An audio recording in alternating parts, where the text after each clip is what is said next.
tired of chasing weight loss diets that leave you right back where you started? You're not alone. In today's episode, we're shifting the focus from eating to look good to eating to feel good with real food, real nourishment, and no more confusion. If you're struggling with low energy, constant bloating, mood swings, or just feeling stuck despite healthy eating, it's time for a new approach. I'll guide you through how to build a simple, sustainable plate that supports your hormones, digestion, mood, and long term wellness without dieting, restricting, or guilt.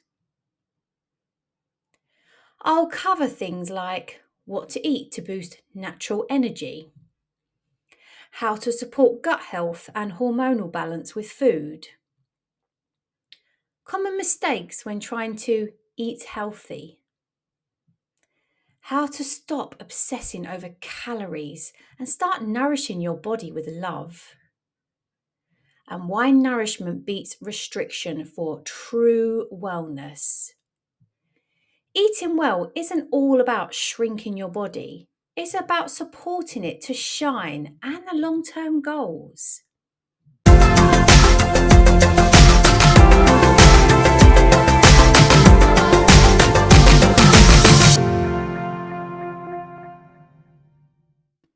I'm Lindsay, your show host, and if this is your first time here, I'd like to welcome you to the Body and Mind Centre, the channel where I offer weekly health and wellness tips, workouts, and mindset shifts to empower your body and mind.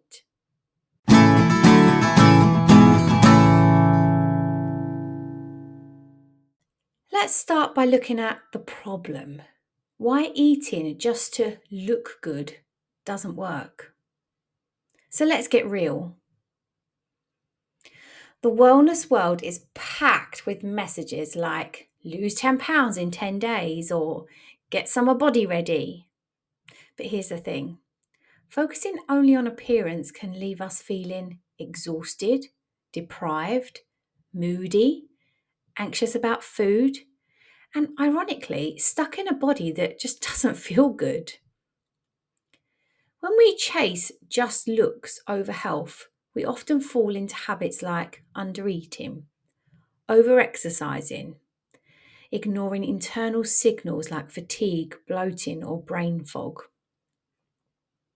The truth is, those who do hit physical goals might look fine on the outside, but they often tell me they're feeling miserable on the inside too. The truth? A truly healthy body, a body that glows with vitality, is a body that's nourished, not punished.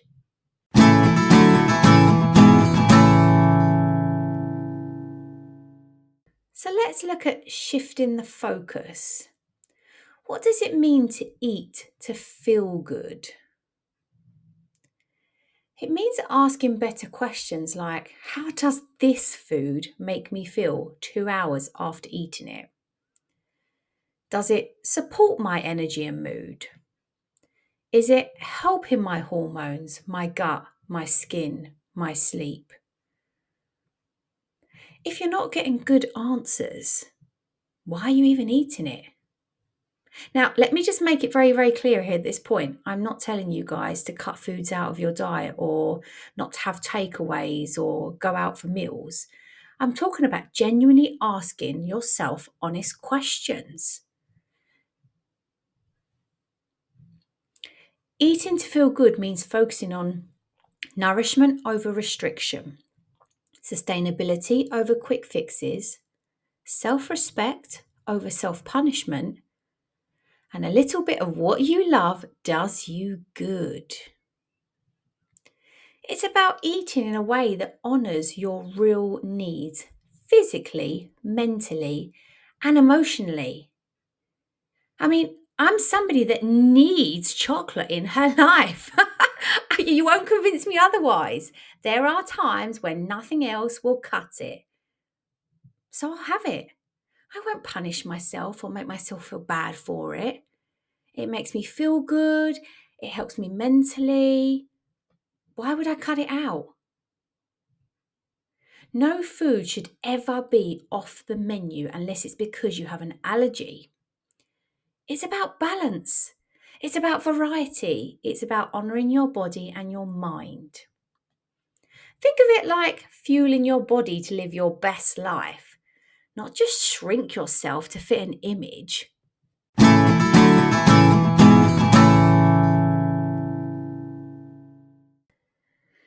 So, how can we build a feel-good plate? Let's get into the practical part. Building meals that support real energy, balance, and vitality and satisfy those cravings. Here's a simple guide to help you. Number 1, prioritize protein. Guys, you have to remember we are mammals. Yeah, you have to remember the way our bodies were built.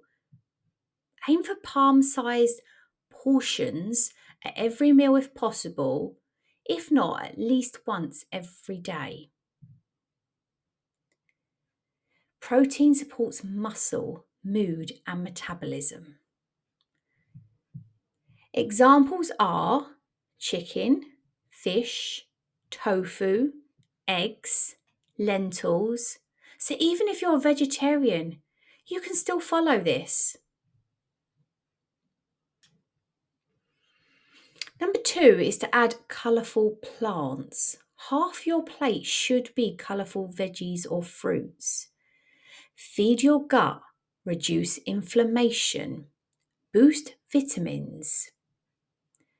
You need to think leafy greens, berries, roasted veggies, sweet potato. And if you find the taste a bit bland, then you can always add some flavour.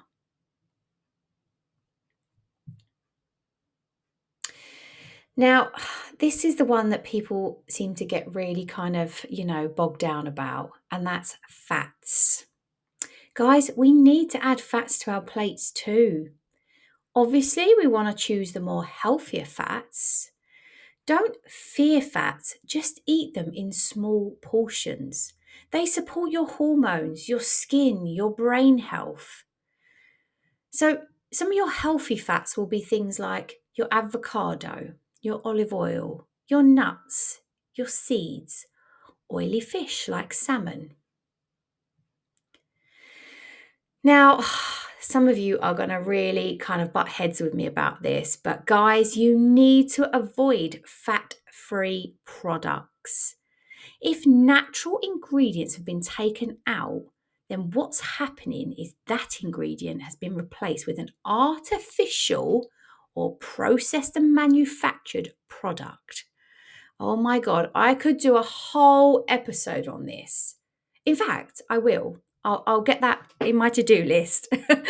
I will do a whole episode on fat-free products and half-fat products. But until then, guys, avoid them. Go for foods that have got natural products in them and are not being substituted with artificial, processed and manufactured products. Number 4 would be to include some slow digesting carbs. And again, like fats, this is another one that people get really kind of like in their head about, completely no carb diets, but you're not actually doing yourself any favours, guys. For steady energy and no sugar crashes, you need to have those slow digesting carbs. Things like brown rice, oats, quinoa, sweet potato, bananas, which are a great grab and go, by the way. Number 5 is to stay hydrated. Sometimes we confuse thirst for hunger. Drink water consistently. And if you're not a fan of normal water or plain water, don't forget you've got herbal teas and flavoured water, which are also really good.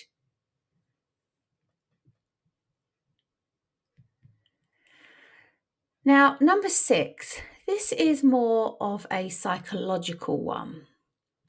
We need to eat to be satisfied, not to be full.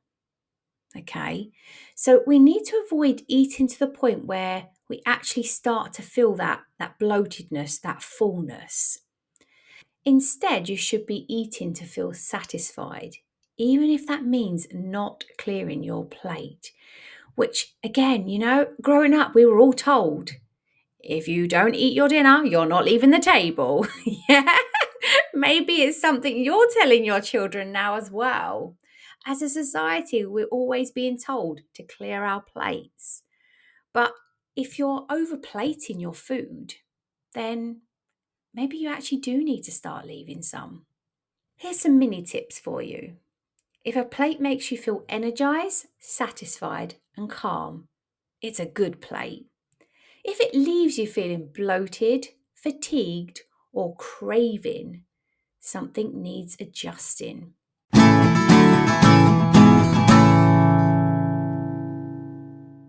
So let's look at some of the common mistakes people make when trying to eat healthy. Number one, the biggest mistake, undereating. Thinking less is more, but actually, if you don't eat enough for what you're doing throughout your day, you're actually going to slow down your metabolism. And if you stop eating regularly, your body goes into survival fat storage mode. Because of the long gaps between meals, your body's storing that food because it doesn't know when it might need to dip in to stored resources, which often leads to weight gain, not weight loss. Number two, over relying on diet foods. Low calorie bars, diet sodas, fat free everything, often filled with chemicals that confuse your body. As I already mentioned, guys, I genuinely could do a whole episode on this and I will get it scheduled and get one recorded. So for now, I will remind you to just ask yourself this. If that has been removed, what else have they replaced it with? Your body was built to break down and process real whole foods. It wasn't built to break down and process constant chemicals, preservatives, and additives. Number three, and I mentioned it earlier on, cutting out major food groups is completely unnecessary. The main ones being carbs or fats, or both. Now, guys, these are vital in balance. I so often hear people say, I can't eat fats or I'm on a no carb diet. They've become fearful of what their body naturally needs. They've built an unhealthy relationship with those particular food groups. Now, the fourth mistake is eating with guilt. No food should make you feel shame. As I said to you guys before, chocolate. Just sometimes I need chocolate. I don't feel guilty after. I don't beat myself up or start having words with myself. No. My body needed it. My mind needed it. I had it. What's the problem? Shame disconnects you from your body's wisdom. You can still have takeaways, puddings, chocolate, alcohol, and the other things you enjoy in life. It's just about portion control and balance. What often happens is if you try to remove these things completely, you end up wanting it more and more. And this often results in binge sessions or falling off the wagon, as we like to say. Remember, wellness is built on a foundation of kindness, not punishment.